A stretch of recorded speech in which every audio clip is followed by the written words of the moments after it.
Rosebuds High School, 37 years of excellent academic track record, securing excellent results in SSC examinations every year. The school was chosen one of the top 500 schools in India. Received Brainfeed School Excellence Award. Apart from the curriculum, abacus, Vedic maths, yoga, taekwondo and sports activities are encouraged in the school. Good infrastructure with audiovisual classes for effective learning. Admissions are in progress. Rosebuds High School, Mallikarjun Nagar, Bagambarpet, Hyderabad.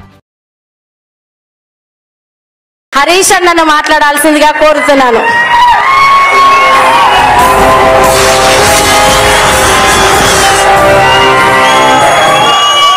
జోహార్ సాయిచంద్, జోహార్ సాయిచంద్, జోహార్ సాయిచంద్, జోహార్ తెలంగాణ అమరవీరులకు.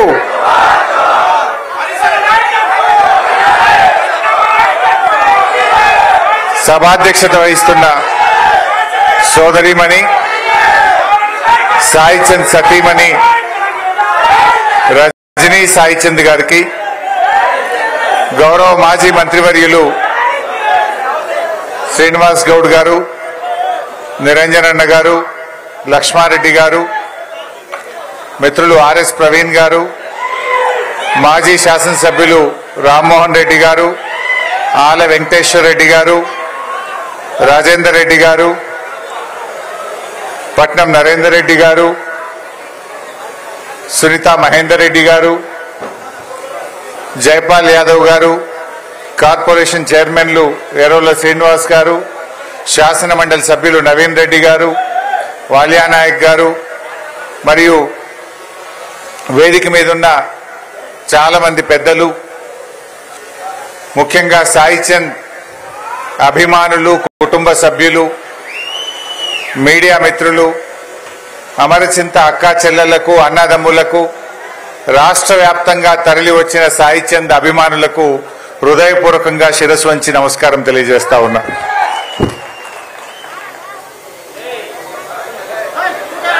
నిజంగా సాయిచంద్ మనను వీడిపోయి 2 సంవత్సరాలైందంటే నేను నమ్మలేకపోతా ఉన్నాను.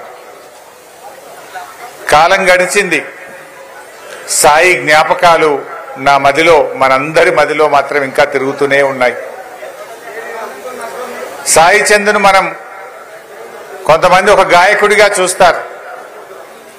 సాయి ఒక గాయకుడే కాదు, ఒక ఉద్యమకారుడు, తెలంగాణ ఉద్యమకారుడు, ఒక కవి, ఒక రచయిత, ఒక వాగ్గేయకారుడు, ఒక అద్భుతమైనటువంటి గాయకుడు సాయి చంద్. నిజంగా సాయి కేసీఆర్ గారికి, కోట్లాది మంది తెలంగాణ ఉద్యమకారులకు, బీఆర్ఎస్ కుటుంబ సభ్యులకులో ఒక కుటుంబ సభ్యుడిగా మారాడు సాయిచంద్. చాలా మంది సాయిని ఒక గాయకుడిగా చూడలే. ఇందాక సునీత చెప్పింది, ఇంటికి పిలిచి బట్టలు పెట్టాను అని. బట్టలు ఎవరికి పెడతాం? తమ్ముడికి పెడతాం, తోబుట్టుకు పెడతాం, ఆడబిడ్డకు పెడతాం. అలా కోట్ల మంది ప్రజల హృదయాల్లో సాయి నిలిచిపోయాడు. నిజంగా సాయి లేడంటే ఈరోజు నాకు చాలా బాధగా, నమ్మలేనటువంటి పరిస్థితుల్లో ఉన్నాను. సాయి చంద్ ఒక్కొక్క మాట ఒక తూటాలా పేలుతుండే, ఒక్కొక్క పాట ఒక తూటాలా పేలుతుండే. అది ఏ పాట అయినా సరే, అమరుల గురించి పాడిన రాతి బొమ్మల్లో కొలువైన శివుడా పాట అయితేనేమి, డాక్టర్ బాబాసాహెబ్ అంబేద్కర్ గురించి పాడిన పాట అయితేమి, పాట ఏదైనా గుండెను సముద్రం చేయగలిగిన శక్తి ఒక్క సాయికే సొంతం. ఆ రాతి బొమ్మల్లో కొలువైన శివుడా అనే పాట ఒక్కసారి కాదు, సాయి ఎన్నిసార్లు పాడితే అన్నిసార్లు నా కళ్ళల్లో నీళ్లు తిరిగేది. దుఃఖాన్ని ఆపుకోలేకపోయేవాడిని, అందులో లీనమైపోయి పాడేవాడు. ఆ పాట పాడుతుంటే అసలు కళ్ళల్లో నీళ్లు పెట్టని వాళ్ళు లేరు. నేనైతే ఎన్నిసార్లు కళ్ళల్లో నీళ్లు పెట్టుకున్నాను. డాక్టర్ బాబాసాహెబ్ అంబేద్కర్ మీద ఇందాక మిత్రులు ప్రవీణ్ గారు చెప్పినట్టు ఆ పాట కూడా కళ్ళల్లో నీళ్లు తెప్పిస్తుంది. నిజంగా ఇలాంటి సమాజం ఉండేనా అనిపించేది. ప్రతి మనిషి ఆ పాట వింటే ఆ మనిషిలో మార్పు వస్తుంది. అంత గొప్పగా, అంటే కళ్ళకు కట్టినట్టుగా సాయి చెప్పేవాడు. సాయి ఉద్యమంలో కూడా, తెలంగాణ ఉద్యమంలో మీ అందరికీ తెలిసే ఉంటది, కానీ 3 సార్లు చెర్లపల్లి జైలుకు పోయాడు. జైలుకు పోయినా బాధపడలే. తెలంగాణ కోసం జైలుకు వెళ్తున్నా అని ఆనందంగా జైలుకు వెళ్ళాడు. సగర్వంగా జైల్లో నుంచి బయటకు వచ్చాడు. జై తెలంగాణ అన్నాడు. ఎన్నో ప్రలోభాలు పెట్టారు. ఆనాటి సమైక్య పాలకులు సాయికి ఎన్నెన్నో ఆఫర్లు ఇచ్చారు. ఏ దానికి తల ఒగ్గలే. నా నాయకుడు కేసీఆర్, నా పార్టీ బీఆర్ఎస్, నా లక్ష్యం తెలంగాణ అని నిక్కచ్చిగా చెప్పాడు. లాఠీ దెబ్బలు కొట్టినా, జైల్లో పెట్టినా, కనత మీద తుపాకీ పెట్టినా, కోట్ల రూపాయల ఆఫర్లు ఇచ్చినా, పదవులు ఆశగా చెప్పినా, నిక్కచ్చిగా నిటారుగా కేసీఆర్ వెంట తెలంగాణ ఉద్యమంలో నిలబడ్డ అసలు సిసలైన ఉద్యమకారుడు మా సాయి చంద్.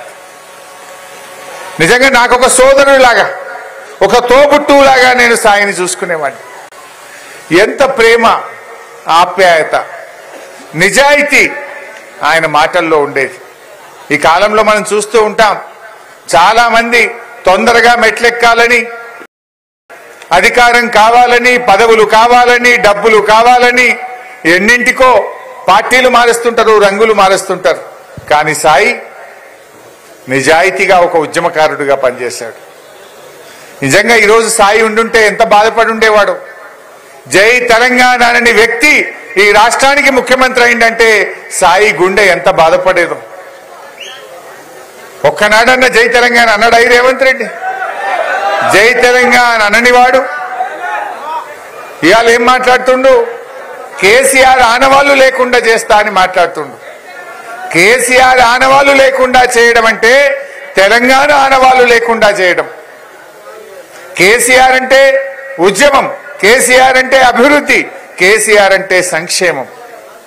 ఇవాళ అటువంటి మాటలు నిజంగా వింటుంటే మనం ఎలాగూ పోరాడుతున్నాం, కానీ సాయి చంద్ బతుకుంటే భూమి దద్దరిల్లేలా ఈ ప్రభుత్వం మీద పోరాటం చేసేవాడు.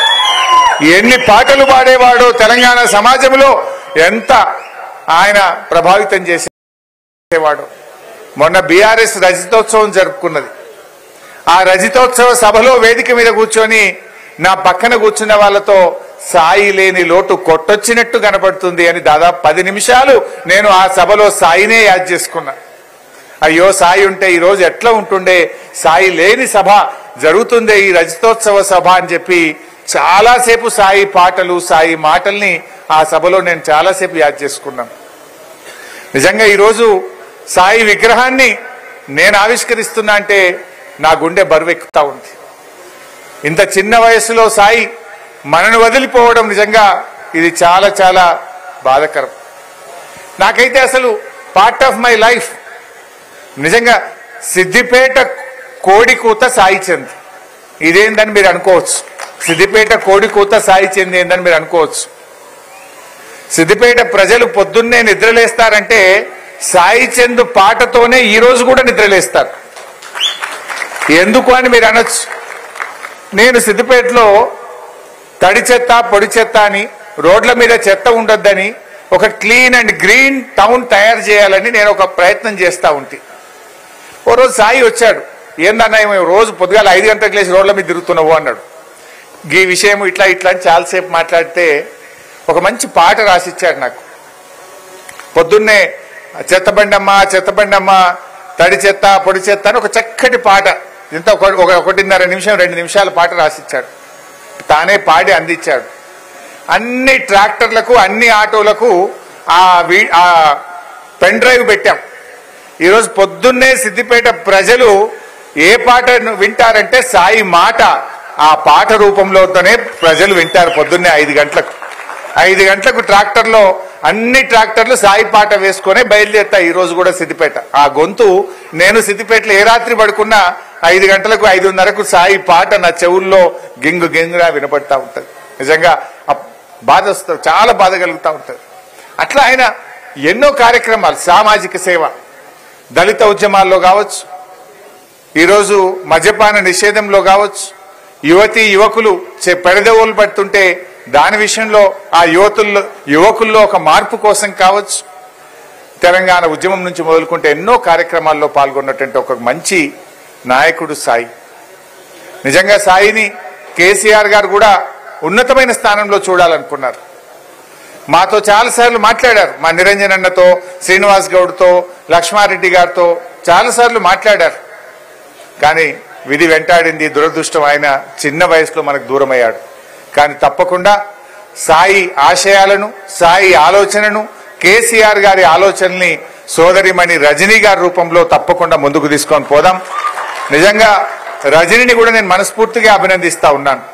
ఈ కాలంలో భర్త ఆశయాల కోసం చిన్న పిల్లలున్నా ఒక మహిళ ఒంటరిగా పోరాటం చేయాలంటే ఎంత కష్టం ఉంటుంది. కానీ తన భర్త సాయి చందును ఎంతగా ప్రేమిస్తుందో, ఎంతగా ఆరాధిస్తుందో, ఎంత తపన పడుతుందో మనందరికీ కనబడతా ఉంది. ఇలా విగ్రహాన్ని పెట్టడము, ఈ సభ జరపడము, సాయి యాదిని చేసుకుంటూ ఇంత అద్భుతంగా సోదరిమణి చక్కగా భర్త ఆశయాలను ముందుకు తీసుకుపోయే ప్రయత్నం చేస్తా ఉంది. తన ప్రయత్నానికి బీఆర్ఎస్ పార్టీ సంపూర్ణమైన మద్దతును ఎల్లవేళలా అందిస్తుందని మనవి చేస్తా ఉన్నాం. నువ్వు ఎక్కడా అధైర్యపడకు. అన్ని రకాలుగా బీఆర్ఎస్ పార్టీ మీ కుటుంబానికి, నీకు మద్దతుగా ఉంటది. నిన్ను అన్ని రకాలుగా మా కుటుంబ సభ్యురాలుగా, మా సాయి ఎట్లయితే మా కుటుంబ సభ్యుడు అనుకున్నామో మిమ్మల్ని కూడా మా కుటుంబ సభ్యురాలుగా బీఆర్ఎస్ పార్టీ ఆదరిస్తుంది, అన్ని రకాలుగా అండగా ఉంటుందని చెప్పి మనవి చేస్తాం. ఇంకో విషయం కూడా మీరు బహుశా ఇందాక తను రజనీ టచ్ చేసింది. Sai self made man.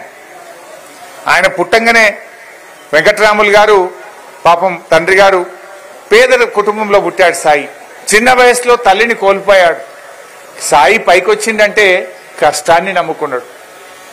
ఆయన కష్టంతోని పాట పుట్టగానే ఎవరికి రాదు, దానికోసం తపన పడ్డాడు, నేర్చుకున్నాడు, ఇంప్రూవ్ చేసుకున్నాడు, రోజు రోజుకు ఇంప్రూవ్ చేసుకున్నాడు. తన గలాన్ని పెంచిండు, తన పెన్నుకు పదను పెట్టిండు. ఎక్కువ చదువుకోకపోయినా కష్టంతోనే సాయి పైకొచ్చిండు. ఒక కళాకారుడికి ఇంత ప్రేమ దొరికిందంటే నిజంగా అది ఏ ఒక్కరికో దొరుకుతుంది తప్ప, కోట్లలో ఒకరికి దొరుకుతుంది తప్ప అది ఒక్క సాయికే సొంతమైంది. సాయి ఎన్నో కష్టాలు పడ్డాడు. కొన్ని సందర్భాల్లో నాకు కూడా చెప్పుకొని బాధపడ్డాడు. ఇక్కడ ఇట్లా అయిందన్నా, నాకు ఇక్కడ బాధ కలిగిందని తన గుండెకి కలిగే బాధను కూడా అప్పుడప్పుడు నాతో కూర్చొని చెప్పుకునేవాడు. తన బాధను కూడా పంచుకునేవాడు.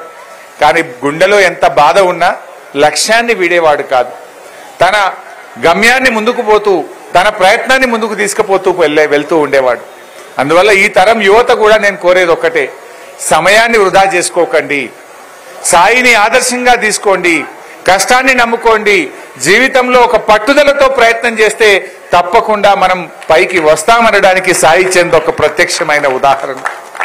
ఇలా సాయికి మనం నిజమైన నివాళి అర్పించాలంటే మళ్ళీ బీఆర్ఎస్ ప్రభుత్వం రావాలి, కేసీఆర్ గారు ముఖ్యమంత్రి కావాలని చెప్పి ఇవాళ మన అందరం కూడా ముందుకు పోవాలి.